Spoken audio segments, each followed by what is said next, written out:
저는 오늘 나는 무엇을 믿는가? 믿음의 뼈대를 세우라 라는 제목으로 여러분과 함께 은혜를 나누고자 합니다. 최근에 제가 불치병을 걸린 목사님 한 분을 만나게 되었습니다. 병원에서 시한부 판정을 받았습니다. 2전에서 3년 앞으로 살지 못한다는 겁니다.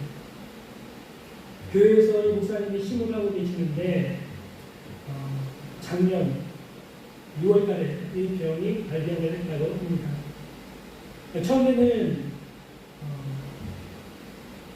병원에 가서 진단을 받고 불치병 판정을 받았지만 교회 성도들에게 말은 하지 않았다고요. 근데 1년이 지나면서 점점 이 증세가 심각해지고 모든 사람이 가볼 때도 목사님이 병들어서 죽어가고 있다 하는 게 너무 보이니까 성도들에게 자신의 불치병에 대해서 이제 이야기하게 되었습니다. 그리고 지금 이제 작년 6월달이니까 지금 1년 2개월 지났죠. 병이 점점 심해지니까 이제 설교하기도 힘들어지고 먹는 것도 힘들어지고 움직이는 것도 너무 불편해서 더 이상 목회를 할 수가 없을 정도가 되었습니다. 결국에는 목회를 사임을 하고 인천에 있는 한 집을 얻어서 거기서 가까운 병원에 이제 통보를 하면서 약물 치료 또 물리 치료를 받기로 결정을 한 목사님이셨습니다. 제가 그 목사님 소식을 듣고 마음이 참 너무 아팠습니다. 제 또래의 목사님이신데 이제 50이 다 넘었는데 불치병에 걸려서 목회도 못하게 되고 이제 2, 3년 안에 죽는다고 하니까 제 마음이 너무 아팠어요. 그를 위해서 기도하는 중에 제가 그분을 찾아가게 되었습니다. 찾아가서 얘기하는데 다른 방법이 있느냐? 병원에서 고칠 수 있다고 하느냐? 병원에서 못 고치고 약물 치료하고 물리 치료를 해도 이 시한부를 조금 연장할 뿐이지 또 특별히 이 목사님을 이 병이 극성으로 변하면서 몸이 급격하게 안 좋아지는 그런 병이 되었습니다. 고칠 수가 없대요. 약으로도 안 되고 물리 치료도 안 되고 결국은 죽어야 된대요. 그래서 제가 그 목사님에게 권면을 좀 했습니다. 제가 알고 있는 어떤 목사님이 있는데 이 목사님에게 안수받으면 많은 사람의 병이 고침을 받습니다. 거의 다 대부분 고침을 받습니다. 근데 한 가지, 이분은 일반 기존의 장로교단이나 감리교단, 오순절 대통령의 교단에서 2단으로 전제를 받은 그런 목사님이십니다. 그래도 목사님, 일단은 살아야 되지 않겠습니까? 하나님이 살아계시다면 어떤 목사님을 통해서라도 안수기도를 통해서 목사님의 병을 고쳐주실지 또 누가 압니까?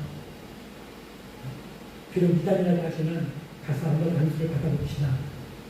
간곡하게 권유를 했어요. 제가 이 얘기를 이 강단에서 하는 것이 적절한지 아닌지는 지금 잘 판단이 서지는 않지만 그래도 젊은 목사님이 이제 곧 죽는다고 하니까 안타까운 마음으로 제가 찾아가서 권유를 했습니다. 그랬더니 그래도 감사하게도 그 목사님이 가만히 가서 한번 그러면 안수를 받아보겠다. 그 목사님이 이단이라 할지라도 내가 가서 안수를 받겠다. 그렇게 약속을 하고는 이제 수요일날 저녁 예배 때 그 목사님을 만나서 그 안수 해주시는 그 목사님, 병을 고쳐주시는 그 목사님 교회에 우리가 함께 만났어요. 그 휠체어를 타고 가는데 예배당에 함께 앉아서 예배를 드리게 됐습니다. 사모님하고 같이 오셨어요. 몸이 너무 불편하니까 휠체어를 타고 사모님 휠체어를 밀고 제가 옆에 같이 앉아 있었는데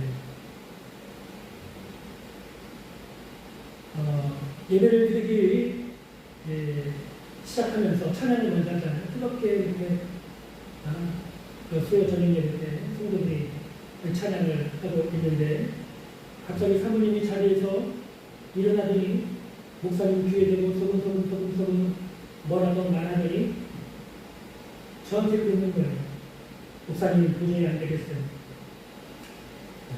도저히 여기 있을 수가 없네. 가야겠어요. 그러더니 목사님의 휠체어를 끌고는 밖으로 나가시는 거예요. 제가 쫓아가면서 목사님 여기까지 왔는데 그래도 안수를 한번 받아봅시다. 안수만 한번 받아봅시다. 안수 받는데 1분도 안 걸려요. 안수 한번 받아봅시다. 하나님이 살아계시니까 이 목사님을 통해서 비록 이단이라고 정죄받은 목사님이시지만 이 목사님을 통해서 혹시 목사님 불치병을 고쳐주실 기도가 아닙니까? 그러자 그 목사님이 저에게 하는 말씀이 저는 정통교단의 목사입니다. 저는 이단으로 정죄된 목사에게 안수받을 수 없어요. 그 얘기를 하고는 결국 사모님한테 차를 타고 예배를 주고 집으로 돌아갔습니다. 제가 그 목사님을 보면서 참 마음이 아파서 가슴으로 참 많이 울었습니다. 또 지금도 그 목사님을 생각하는 마음으로 아픕니다.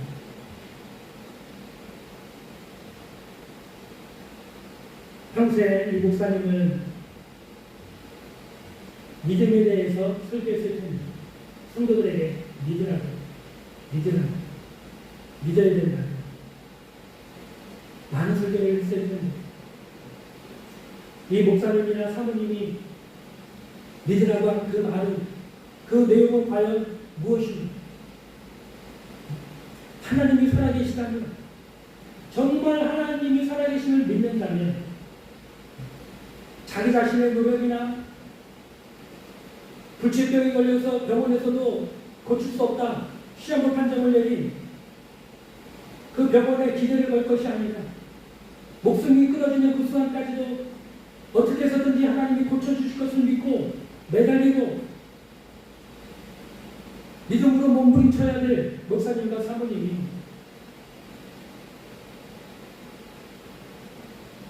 그 자리에서 그 우리의 장소를 떠나가는 모습을 보면서 참 마음이 너무나 안타까웠습니다. 여러분, 우리가 믿는다고 해도 그냥 말뿐인 믿음을 갖고 있는 경우가 허다합니다. 목사님, 사모님, 이분만 그런 게 아니에요. 형신들 중에도 많이 있습니다. 그래서 우리가 믿어도 그냥 믿는 게 아니라 무엇을 믿는가가 중요합니다. 무엇을 믿는가가 중요해요. 믿음은 마치 집을 짓는 것과 같습니다. 집을 질 때 어떻게 짓습니까? 먼저 땅을 파고 기초를 다지죠. 바닥을 둥그리고 간단하게 한 다음에 그 다음에 기둥들을 세웁니다. 튼튼한 기둥들을 세웁니다. 그래야지 그 위에 1층을 세우고 2층 세우고 건물을 올려도 그 기둥이 튼튼하기 때문에 무너지지 않습니다. 그 위에 아무리 무거운 지붕을 얹어 놓아도 결코 무너지지 않습니다. 그래서 여러분,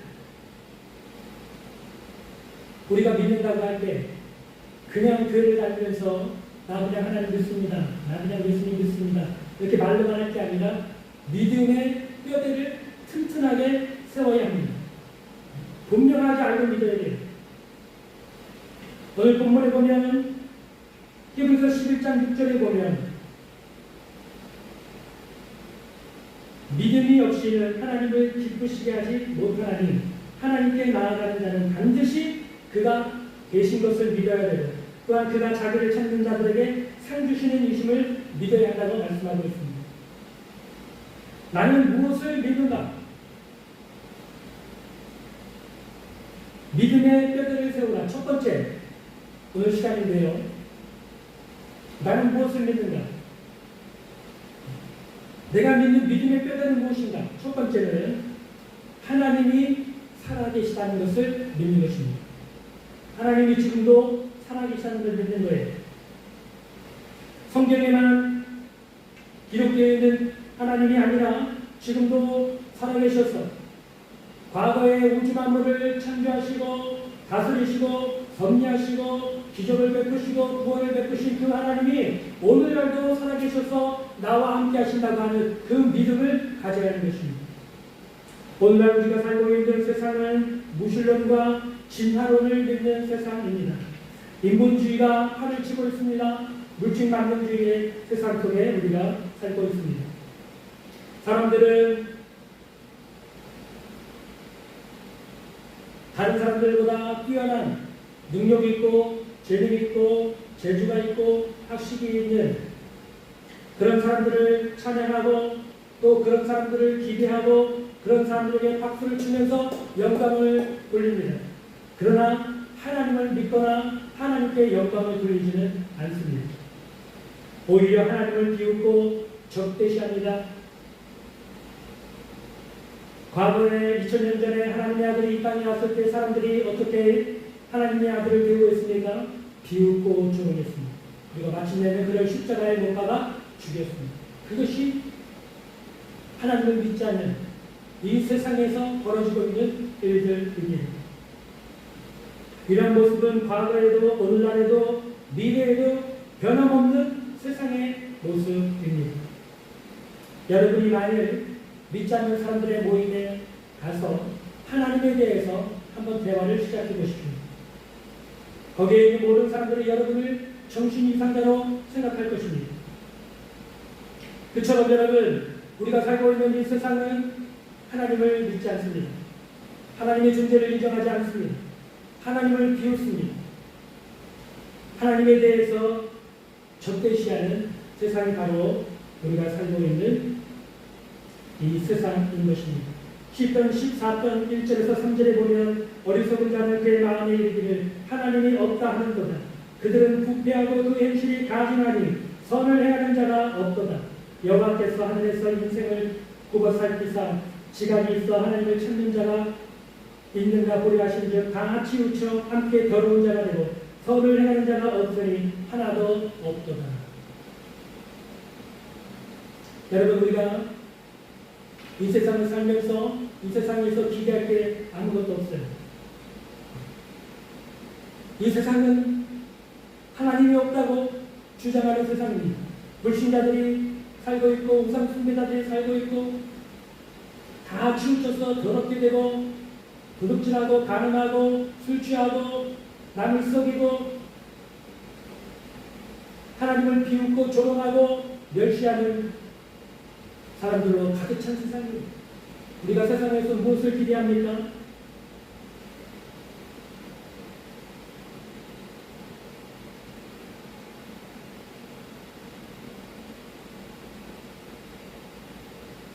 그렇다면 여러분,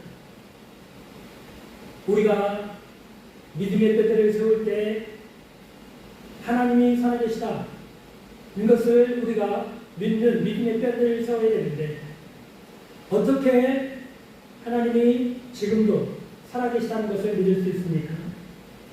우리는 기도 응답을 통해서 하나님이 지금도 살아계시다는 것을 믿을 수 있습니다. 오늘 본문에도 하나님은 히브리서 11장 6절에 보면 자기를 찾는 자들에게 상 주시는 것을 반드시 믿어야 한다고 말씀하고 있습니다. 여기서 상 주신다는 말이 무엇입니까? 응답해 주신다는 거예요. 우리가 하나님께 나아가서 간구하고 기도하고 부르짖고 금식하고 철야하고 하나님께 매달리면 하나님께서 우리의 기도를 들으시고 부르짖음을 들으시고 우리의 간구를 들으시고 반드시 응답해 주신다는 것입니다. 그것을 믿어야 한다고 오늘 히브리서 저자는 우리에게 말씀하고 있는 것입니다. 여러분 오늘 그 믿음을 갖고 있습니까?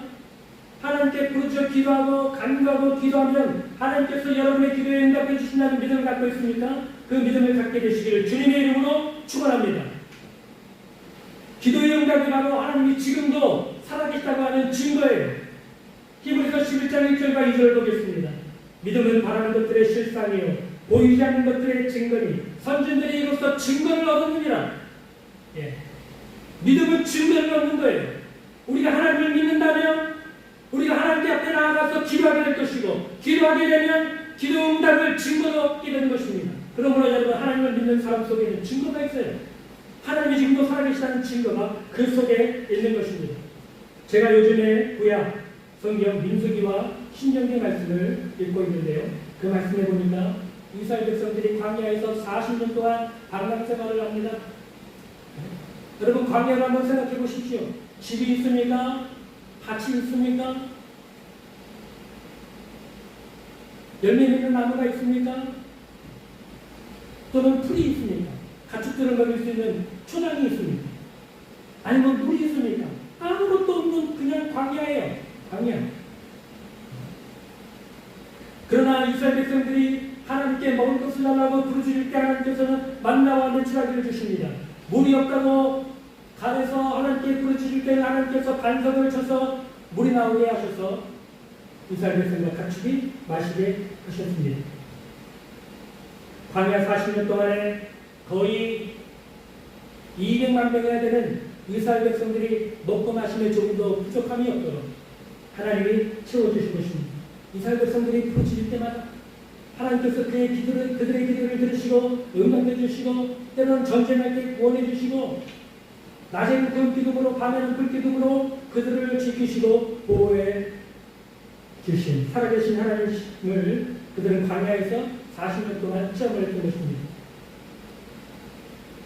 히브리서 6장 13절과 18절에 보면 하나님이 아브라함에게 약속하실 때 가리켜 맹세할 자나 자기보다 더 큰 이가 없으므로 자기를 가리켜 맹세하여 이르시되 내가 반드시 너에게 복주고 복주며 너를 번성하게 하고 번성하게 하게 하셨더니 그가 이같이 오래 참아 약속을 받았느니라. 사람들은 자기보다 더 큰 자를 가리켜 맹세하나니 맹세는 그들이 다투는 모든 일의 최고 확정입니다.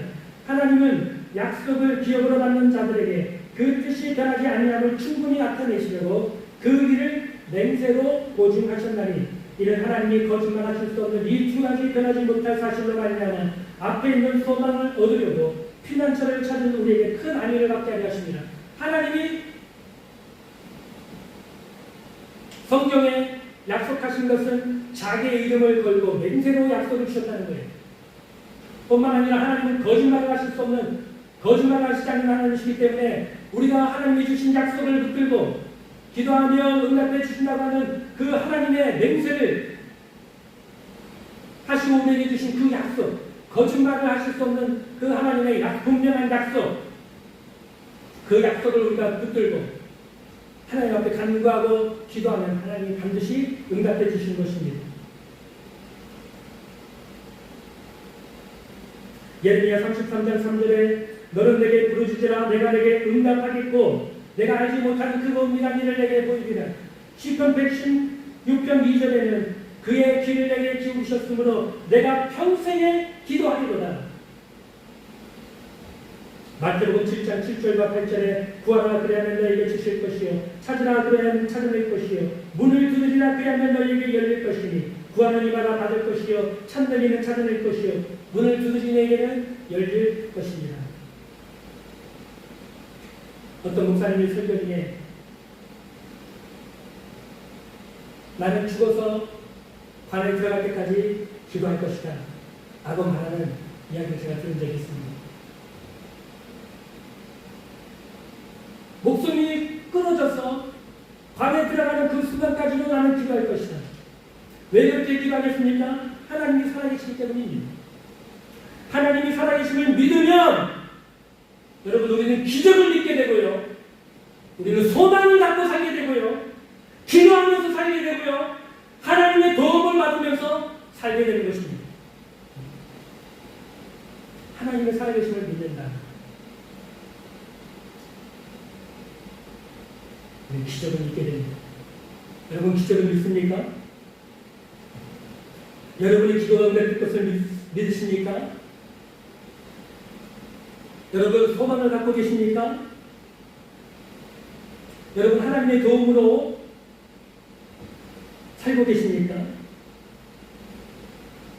하나님의 살아계심을 믿으십시오. 하나님 지금도 살아계십니다. 예수 그리스도는 어제나 오늘이나 영원토록 동일하신 살아계신 하나님이십니다. 우리와 함께하고 계시는 하나님이십니다. 제가 4월달에 우리 서울 남면에 연회가 있었습니다. 4월 첫째 주인가요? 그쯤에 서울 남면회가 있었는데 서울 남면회 등록비 회비가 10만 원이었습니다. 근데 그때 마치 우리 교회 재정 상태가 너무 안 좋아서 10만 원이 뭐예요? 만 원도 없었어요. 만 원도 없는 그때였는데 연회를 10만 원을 내고 등록을 해야지만 제가 연회원으로서 감리교 서울 남면회 연회원으로서 자격을 받게 되고 지방에서 인준을 받게 됩니다. 아직 등록하지 못하면 인준을 받을 수가 없어요. 네. 회원권이 그 해에는 사라지는 것입니다. 그만큼 연회에 등록을 하고 참여하는 것은 감리교 목사에게 굉장히 중요한 일이었는데 근데 저에게 그 당시에 10만 원이 아니라 만 원도 없었습니다. 그래서 연회가 열리는 그날 아침에 10시까지 그 연회가 열리는 교회에 가서 등록을 해야 되는데 아무리 기도를 해도 하나님이 응답을 주시지 않았어요. 그 당일날이 됐습니다. 연회가 열리는 당일날인데 저는 강당에서 기도하는 거죠. 하나님 도와주십시오. 하나님 10만 원을 보내주십시오. 연회 등록비가 꼭 필요합니다. 하나님 도와주세요. 이거 10만 원 내지 못하면 제가 연회원이 될 수가 없습니다. 인준을 받을 수가 없습니다. 목사님들 사이에서 제가 창피를 당합니다. 하나님 어찌하면 좋습니까? 지금 보이는 이 강단에서 왔다 갔다 하면서 주님의 이름을 불러가면서 소리가 그랬습니다. 도와달라고 하나님께 기도를 했습니다. 10시까지 가야 되는데 제가 9시 반까지 출발도 못하고 왜냐하면 등록할 회비가 없으니까 여기서 하나님을 붙들고 신음하는 겁니다. 하나님 도와주신다고 했잖아요. 기도하면 하나님 응답해 주신다고 했잖아요. 하나님 도와주옵소서. 하나님 채워주옵소서. 나를 불쌍히 여겨주옵소서. 하나님께 부르짖고 매달리고 그렇게 기도를 하고 있었습니다. 그래서 9시 45분이 됐어요. 되든 안 되든 일단은 그 돈이 있든 없든 연회가 열리는 그 교회로 출발을 해야만 했습니다. 그 돈이 없는 거예요. 어떡합니까? 이제 출발하게 출발해야 되는 시간 1, 2분 전이 그때까지 하나님께 매달려 기도하는 하나님 도와주세요. 10만 원 채워주세요. 그렇게 기도하고 있는데 갑자기 전화가 울립니다. 그리고 한 선배 목사님이 얘기하시기를 후원금을 좀 보내주려고 하는데 어떻게 줄까? 내일 줄까? 아니면 오늘 줄까? 오늘 주십시오. 오늘 주십시오. 오늘 연회에 오실 거죠? 연회에 오셔서 주시면 제가 감사히 받겠습니다. 그러면은 연회 때 보자고 하고 전화를 끊었습니다. 그때 얼마나 기뻤는지 얼마나 감사했는지 모릅니다. 그래서 그 즉시 전화를 받은 즉시 제가 저희 지방의 서기 목사님에게 전화를 했습니다. 목사님, 제가 어떻게 지금 등록할 수 있는 방법이 없어서 그러니까 서기 목사님이 저 대신에 10만 원 회비를 내주시고 제가 연회에 가면 목사님에게 10만 원 제가 좀 드리겠습니다. 양해 좀 해주십시오. 부탁 좀 드리겠습니다. 그랬더니 그 서기 목사님도 알겠습니다. 오셔서 주시면 됩니다. 제가 대신 처리하겠습니다. 그렇게 해주시겠다고 하십니다. 그리고 연회에 참석했죠. 그리고 그 목사님을 만났는데 후원금을 주시는데 여러분 저에게 필요한 돈이 얼마였어요? 10만 원. 그런데 그 목사님이 저에게 후원금으로 주신 돈은 100만 원이었습니다. 100만 원.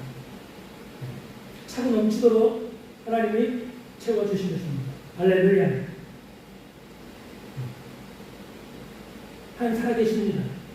우리가 기도하면 하나님 반드시 응답해 주십니다. 그러므로 여러분 낙심하지 마십시오.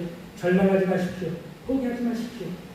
눈앞이 캄캄하고 귀에 아무 소리 안 들리고 손에 잡히는 것 없고 하늘이 무너지고 땅이 꺼져도 하나님 지금도 살아계시기 때문에 기도하면 반드시 응답해 주시고 도와주시고 구원해 주시는 살아계신 하나님을 믿으시기를 바랍니다.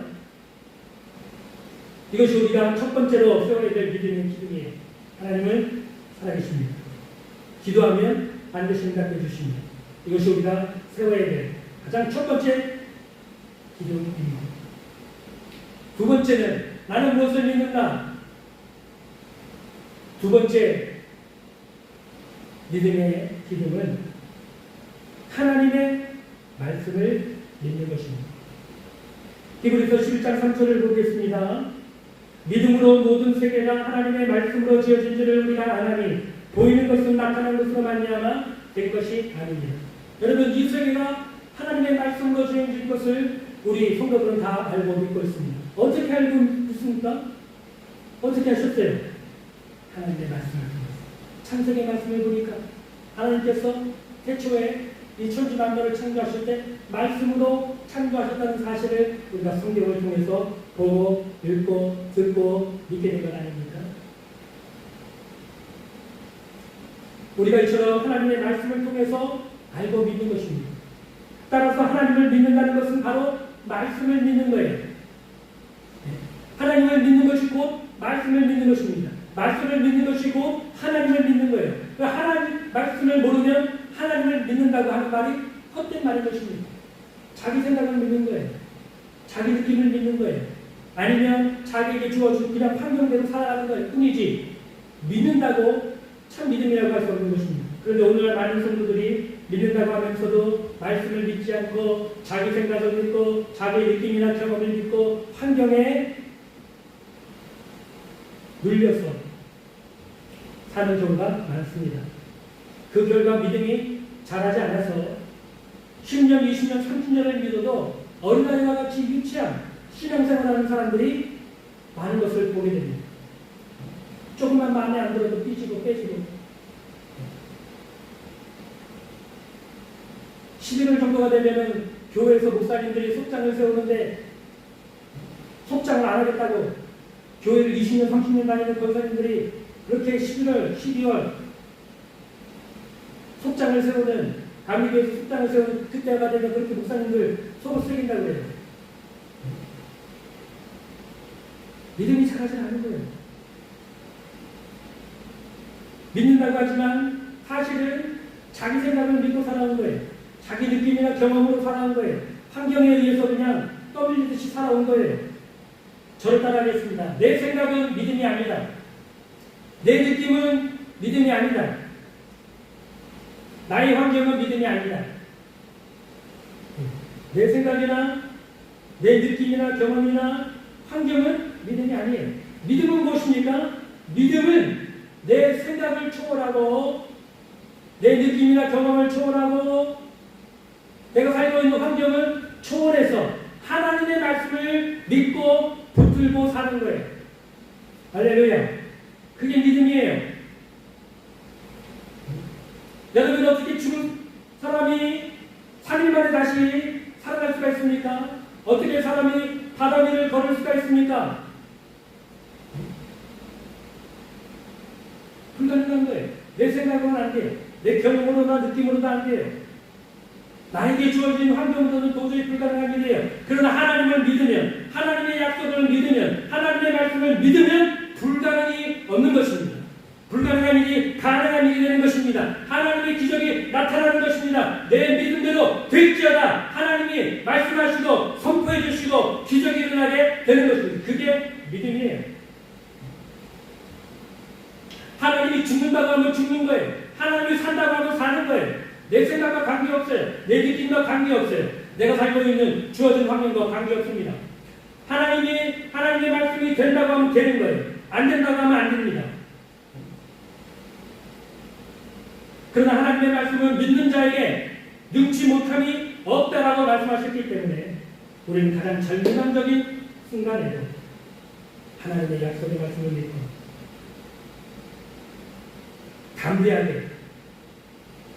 담대한 마음과 믿음을 갖고 살아야 하는 것입니다.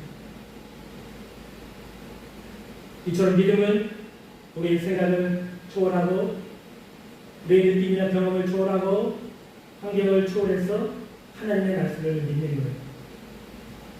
내 믿음대로 될지어다. 믿는 자에게는 능치 못하심이 없느니라. 너희에게 겨자씨만한 작은 믿음이 있어도 세상을 옮길 수 있느니라.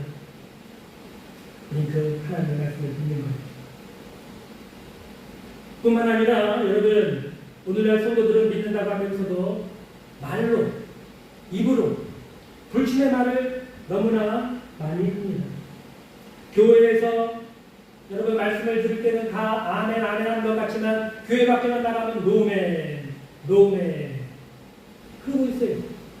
입으로 불신의 말을 그렇게 많이 말합니다.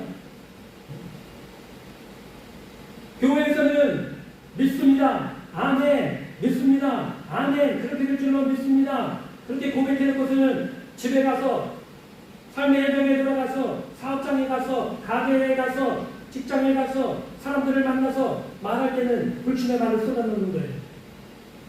그러니 여러분 기적이 일어날 수가 없죠. 하나님의 역사가 일어날 수가 없죠. 고린도후서 4장 13절에 보면 기록된 바 내가 믿었으므로 말하였다 한 것 같이 우리가 같은 믿음의 마음을 가졌으니 우리도 믿었으므로 또한 말하노라. 우리가 말하는 것은 우리의 믿음을 말하는 거예요. 여러분이 실제 상황에 여러분 삶에 돌아가서 가정에서 직장에서 사업장에서 사람들과 만나서 말하는 것이 여러분의 믿음이에요. 교회에서 아멘 한다고 그게 여러분 믿음이 아니에요. 로마서 10장 10절에 보면 사람이 마음으로 믿어 의에 이르고 입으로 신하여 구원에 이른다고 말씀하고 있습니다. 입으로 여러분 신해야 돼요. 뭘 신합니까? 여러분의 믿음을. 여러분의 믿음은 뭘 믿는 거예요? 하나님의 말씀. 그러므로 여러분은 입으로 뭘 신해야 돼요? 하나님의 말씀을 신해야 돼요. 하나님의 말씀이 이루어집니다. 하나님의 말씀대로 됩니다. 여러분에게 왜 기적이 안 일어납니까? 믿음의 말을 하지 않고 불신의 말을 하기 때문입니다. 우리 믿음의 성도들은 믿음의 말을 해야 합니다. 하나님의 말씀을 말해야 합니다. 하나님의 말씀과 똑같이 말해야 됩니다. 그러기 위해서는 하나님의 말씀을 읽고 묵상하고 배워야 합니다. 그것이 교회에서 제자 훈련이 필요한 이유입니다. 교회는 제자 훈련이 필요해요. 이거는 그냥 내가 노력한다고 되는 게 아니에요. 제자 훈련을 통해서 훈련을 받아야 돼요. 불신의 말을 제거하고 믿음의 말을 고백하고 시인하고 인정하고 삶 속에 가서 선포하고 그런 일들을 제자 훈련을 통해서 훈련을 해야 됩니다. 이처럼 제자 훈련을 통해서 성경을 읽고 묵상하고 배워서 하나님의 말씀과 똑같이 믿음의 고백을 하게 되면 여러분의 삶 속에 믿음이 생기고 믿음이 자라고 놀라운 기적이 일어나게 되는 것입니다. 과거에 조용기 목사님이 부흥회를 가시거나 아니면은 뭐 세계적인 어떤 집회 참석하셔서 말씀을 전하실 때 자주하신 말씀이 하나가 있습니다. 그것은 이 목사님, 조용기 목사님 처음에 아주 청박교회에서 최자실 목사님과 그 따님 그리고 뭐 거지처럼 생활이 어려운 사람 몇 명, 한 두세 명 앉혀놓고 천막교회 하실 때 이 목사님 마음속에 나는 세계에서 가장 큰 교회를 세우겠다 라고 하는 그런 꿈과 믿음을 갖고 있었어요. 그래서 그때부터 뭐 부흥 집회를 다니든지 아니면은 여기저기 어디 말씀을 전할 수 있는 기회가 있으면 사람들 앞에서 나는 세계에서 가장 큰 교회를 세우겠다. 그렇게 말을 한 것입니다. 또 기도할 때도 그렇게 고백을 합니다. 하나님 앞에서. 하나님 나는 세계에서 가장 큰 교회를 목회할 것입니다. 사람들 앞에서도 똑같이 말하는 거예요. 그 사람들이 지금 천박교회라고 있는 다 떨어진 거지 같은 교회에서 뭔 세계에서 가장 큰 교회를 세우겠다고 말하느냐고. 정신 차리라고. 아니, 목사님은 믿음을 갖고 이렇게 선포하는 거예요. 근데 어떻게 됐습니까? 내 믿음대로 될지어. 세계에서 가장 큰 교회. 여의도 수도교회를 조용기 목사님이 세우지 않으셨습니까? 여러분, 이처럼 믿음은 하나님의 말씀을 믿는 거예요. 하나님의 말씀을 믿으면 자기 생각을 초월하고 느낌을 초월하고 환경을 초월한 믿음을 갖게 됩니다. 그리고 그 믿음대로 입으로 시인하고 선포하면 기적이 일어나는 것이죠. 왜냐하면 믿는 자에게는 불가능이 없기 때문입니다. 주님은 우리에게 겨자씨만한 믿음 하나만 있어도 태산을 옮길 수 있다고 했어요. 여러분에게 다 그런 믿음이 있습니다. 네? 여러분 그 믿음을 가지고 하나님의 말씀을 붙잡으십시오. 하나님의 말씀을 묵상하십시오. 하나님의 말씀을 읽으십시오. 하나님의 말씀을 배우십시오. 그 하나님의 말씀을 여러분 입으로 시인하십시오. 그럼 여러분 삶에도 기적이 일어날 것입니다. 사업을 하는 사람은 하나님의 약속의 말씀을 붙드십시오. 하나님께서 나에게 재물을 능력을 주셨다. 하나님의 약속의 말씀을 찾아서 붙들고 입으로 시인하고 선포하고 묵상하고 여러분의 가정에서나 여러분의 사업장에서 그것을 선포하십시오. 그러면 여러분의 사업장에 하나님의 축복이 임하고 물질의 축복이 임하고 여러분 사업장이 번창하는 축복이 임하게 될 것입니다. 병든 사람은 어떻게 됩니까? 베드로 말씀에 그가 채찍에 맞음으로 너희는 나음을 얻었다고 하는 말씀을 붙들고 예수님이 십자가에서 죽으실 때 채찍에 맞음으로 나의 질병은 다 나았다. 나의 질병은 다 나았다. 나의 질병은 나았다. 하나님의 말씀이 그렇게 말씀하고 있다. 나의 질병은 나았다고 얘기하는 거예요. 내 느낌을 나는 집에서 아픈데요. 내 느낌을 믿는 게 아니라고 그랬죠. 내 생각을 믿는 게 아니에요. 환경을 믿는 게 아니에요. 나는 나았다. 나는 이 예수님의 이름으로 나았다. 예수님의 채찍에 맞으심으로 나는 나았다. 라고 계속 선언하십시오. 몸이 아파도 선언하십시오. 그러면 여러분 어느 순간에 여러분에게 믿음이 주어지고 병이 떠나가고 여러분이 건강하게 치유를 받게 되는 것입니다. 이혼의 위기에 있는 가정을 여러분 하나님의 약속의 말씀을 붙들고 하나님 우리 가정을 축복해 주실 줄로 믿습니다. 우리 남편과 아내를 하나 되게 해주실 줄로 믿습니다.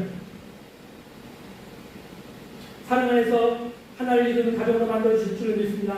계속해서 입술로 시인하고 선포하십시오. 그러면 이혼의 위기가 떠나가고 사랑이 가득한 가정으로 변하게 될 것입니다. 또 여러분 가족 중에 믿지 않는 불신자가 있으면 입으로 시인하십시오. 아무개는 사랑하는 내 남편은, 사랑하는 내 아내는, 사랑하는 부모님은, 사랑하는 내 자녀는 예수 믿는 성도가 될 것이다. 예수님의 성도가 될 것이다. 교회 나오게 될 것이다.